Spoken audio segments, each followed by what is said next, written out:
বড়দিন অথচ কেক খাবো না, তাও কি হয়? ছোট থেকেই ক্রিসমাস মানে সমস্ত বাচ্চাদের দুটোই আকর্ষণ হয়ে থাকে।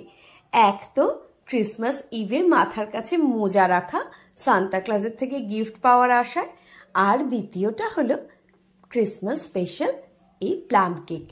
বয়স বাড়ার সঙ্গে সঙ্গে মোজা রাখার অভ্যেসটা চলে গেলেও কেকের অভ্যেসটা কিন্তু কখনোই ছাড়া যায় না। আজ আমি তাই নিয়ে এসেছি ক্রিসমাস স্পেশাল প্লাম কেকের রেসিপি। নমস্কার বন্ধুরা, আমি অপালা। অপালার রান্নাঘরে আপনাদের সকলকে স্বাগত জানাই।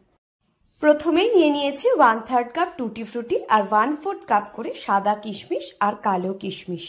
তারপর 1/3 কাপ খেজুর, এখানে খেজুরটাকে আমি টুকরো করে করে কেটে নিয়েছি। 1/4 কাপ মোরব্বা, সেটাকেও টুকরো করে কেটে নিয়েছি। আর 1 চামচ করে ব্লুবেরি আর ক্র্যানবেরি নিয়ে নিয়েছি। 150 ml অরেঞ্জ জুস নিয়ে নিয়েছি। এখানে আমি ফ্রেশ অরেঞ্জ জুস ব্যবহার করিনি, টেট্রা প্যাকেট অরেঞ্জ জুসই ব্যবহার করেছি। প্রথমে 150 ml ব্যবহার করলেও তারপরে আরও 1 টেবিল চামচ আমি এখানে অরেঞ্জ জুস দিয়ে দিয়েছি। এই জুস আমি ব্যবহার করেছি। টোটাল 165 ml মতন অরেঞ্জ জুস আমার লেগেছে। এটা আমি ঢাকা দিয়ে এখন রেখে দিচ্ছি মিনিমাম 8-9 ঘন্টার জন্য ফ্রিজে। আমি এটা কালকে সকালে আবার ব্যবহার করব। এখানে কতগুলো বাদাম নিয়ে নিয়েছি, কাজু, আমন্ড আর কিছু আখরোট নিয়ে নিয়েছি। এইগুলোকে আমি একটু টুকরো করে নিচ্ছি, তবে খুব বেশি ছোট টুকরো আমি করব না। কাজুগুলোকে এইভাবে অর্ধেক করে কাটছি, আর আমন্ডগুলো আর আখরোটগুলো একটু বড় বড় টুকরো রেখেই কেটে নিচ্ছি। এবার এর থেকে অর্ধেক বাদাম আমি জুসের মধ্যে ভিজিয়ে রেখেছি।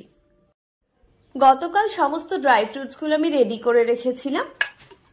আজ প্রথমেই আমি কেক টিনগুলো রেডি করে নিচ্ছি। প্রথমে একটু তেল দিয়ে নিয়েছি, গ্রিস করে নিয়ে তারপর বাটার পেপার লাগিয়ে আর একটু তেল দিয়ে দিলাম, আর সাইডগুলোতেও বাটার পেপার কেটে এইভাবে আমি লাগিয়ে দিচ্ছি। আমি একসঙ্গে আজকে 2টো কেক বানিয়ে নেব, তাই জন্য 2টো কেক টিনকে আমি রেডি করে নিচ্ছি। এটাকেও একইভাবে রেডি করে নিচ্ছি। এইবার আমি একটা ক্যারামেল সিরাপ বানিয়ে নেব। তার জন্য একটা ফ্রাইং প্যানের মধ্যে 1/3 কাপ চিনি নিয়ে নিয়েছি। মোটা দানার চিনি আমি নিয়েছি। চিনিটাকে প্রথমে এইভাবে ছড়িয়ে দিলাম। গ্যাসের ফ্লেমকে মিডিয়ামে রেখে আস্তে আস্তে চিনিটাকে গলতে দিচ্ছি। চিনিটা যখন প্রায় গলে এসছে তখন একটুখানি স্প্যাচুলা দিয়ে এইভাবে মিশিয়ে নিচ্ছি। গ্যাসের ফ্লেমকে কিন্তু একদম লোতে করে দিয়েছি। দিয়ে আমি 1/3 কাপ জল অ্যাড করলাম। এবার জলের সঙ্গে এই ক্যারামেলাইজড সুগারটাকে আস্তে আস্তে মিশিয়ে নিচ্ছি। গ্যাসের ফ্লেম অফ করে দিয়ে এটাকে আমি ঢেলে নিচ্ছি। ক্যারামেল সুগার সিরাপ আমার রেডি হয়ে গিয়েছে। এবার যার মধ্যে কেকটাকে বেক করব সেটাও রেডি করে নিচ্ছি। গ্যাসের ফ্লেমকে মিডিয়ামে রেখে একটা ডেকচির মধ্যে একটা টিন বসিয়ে ঢাকা দিয়ে 10 মিনিটের জন্য প্রিহিট করে নিচ্ছি। আর এদিকে একটা ওটিজিতে আমি 160 ডিগ্রিতে আর লোয়ার রড অন মোডে 10 মিনিটের জন্য প্রিহিট করে নিচ্ছি। আমার ওটিজিটা 20 লিটারের। এইবার কেকের ব্যাটার বানাবো, তার জন্য 2/3 কাপ প্লাস 1 টেবিল স্পুন চিনি নিয়ে নিয়েছি। 1/3 কাপ রিফাইন্ড অয়েল আর 1/2 কাপ দুধ নিয়েছি। প্রথমেই দুধটা সম্পূর্ণটা আমি মেশাবো না, কিছুটা দুধ আমি রেখে দিলাম বাকি। 1 চা চামচ ভ্যানিলা এসেন্স দিয়ে দিলাম। এবার এই সবগুলোকে ভালোভাবে আমি মিশিয়ে নিচ্ছি। এগুলোকে মিশিয়ে নেওয়ার পর আগে থেকে বানিয়ে রাখা ক্যারামেল সিরাপটাও এর মধ্যে আমি দিয়ে দিলাম। সেটাকেও এবার একসঙ্গে আমি ভালোভাবে মিশিয়ে নেব।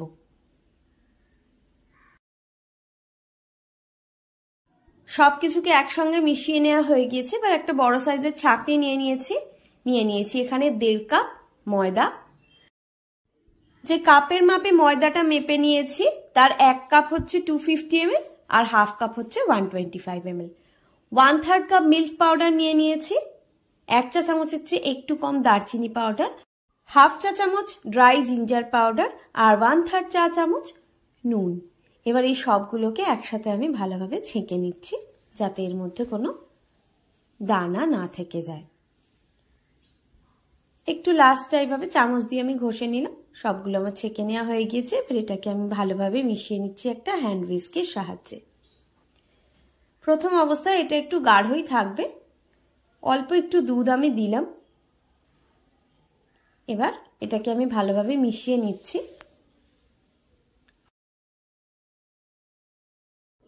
সব উপকরণগুলোকে মোটামুটি মিশিয়ে নেওয়া হয়ে গিয়েছে। এবার আগে থেকে যে অরেঞ্জ জুসের মধ্যে ড্রাই ফ্রুটসগুলো ভিজিয়ে রেখেছিলাম সেই জুস সমেত ড্রাই ফ্রুটসটা এর মধ্যে আমি দিয়ে দিলাম। একটুখানি ড্রাই ফ্রুটস আমি বাঁচিয়ে রাখলাম, ভেজানো ড্রাই ফ্রুটস, এটা আমার পরে কাজে লাগবে। এবার এই সবগুলোকে একসাথে আমি মিশিয়ে নিচ্ছি ভালোভাবে। সবটা মিশিয়ে নেওয়া হয়ে গিয়েছে। এবার এখানে আমি 1.5 চা চামচ বেকিং পাউডার আর 1/2 চা চামচ বেকিং সোডা দিয়ে দিলাম, সেটাকেও মিশিয়ে নিচ্ছি একসঙ্গে। এখানে আমি 1.5 কাপ ময়দা ব্যবহার করেছি, তাই 1.5 চা চামচ বেকিং পাউডার ব্যবহার করেছি। সব শেষে দিয়ে দিলাম 1 টেবিল চামচ ভিনিগার, সেটাকেও ভালোভাবে মিশিয়ে নিচ্ছি।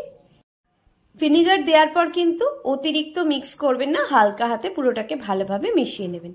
এই 1 টেবিল চামচ মতো দুধ আমার বেঁচে গিয়েছে, অর্থাৎ 1/2 কাপের চেয়ে 1 টেবিল চামচ কম দুধ আমার লেগেছে। এবার ব্যাটারটাকে আমি কেক টিনের মধ্যে ঢেলে নিয়েছি। ঢেলে নিয়ে একটু ট্যাপ করে নিয়ে আমি সাজিয়ে নিচ্ছি।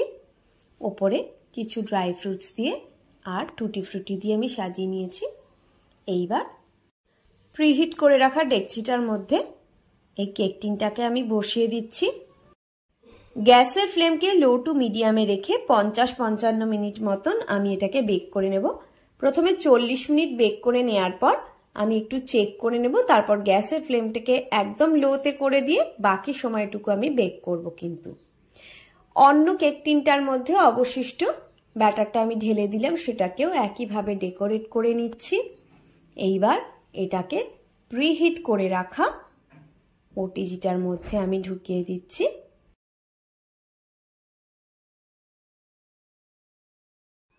এখানে আমি প্রথমে 35 মিনিটের টাইমার সেট করলাম। 35 মিনিট পর একটু চেক করে নেব, তারপর বাকিটা আমি বেক করব। দেখুন আমার বেক করা একেবারে হয়ে গিয়েছে। একটা কাঠি দিয়ে আমি চেক করে নিচ্ছি, কাঠিটা একেবারে পরিষ্কার। 40 মিনিট পর আমি একবার চেক করেছিলাম, তখন আরও কিছুটা টুটি ফ্রুটি দিয়ে আর বাদাম দিয়ে আমি সাজিয়ে দিয়েছিলাম, কারণ আগেরগুলো কিছুটা সিঙ্ক হয়ে গেছিল। এবার কেকটাকে কেটে দেখাচ্ছি। দেখুন কত সুন্দর কেকটা বেক হয়েছে। অন্য কেকটাও বেক করা হয়ে গিয়েছে। এটা বেক করতে টোটাল 45 থেকে 50 মিনিট মতন টাইম লেগেছিল। ঠান্ডা হওয়ার পর আমি কেকটাকে বার করে নিয়েছি। এটাকেও আমি কেটে দেখাচ্ছি। দেখুন কত সুন্দরভাবে কেকটা বেক হয়েছে। ভিডিওটা সম্পূর্ণ দেখার জন্য অনেক ধন্যবাদ। রেসিপিটা ভালো লাগলে ভিডিওটাতে একটা লাইক দিয়ে চ্যানেলটা সাবস্ক্রাইব করার অনুরোধ রইল। সবাই ভালো থাকবেন, সুস্থ থাকবেন, বড়দিন ভালোভাবে কাটান, অবশ্যই কেক খান আর খুব আনন্দ করুন। আজ এই পর্যন্তই, টাটা।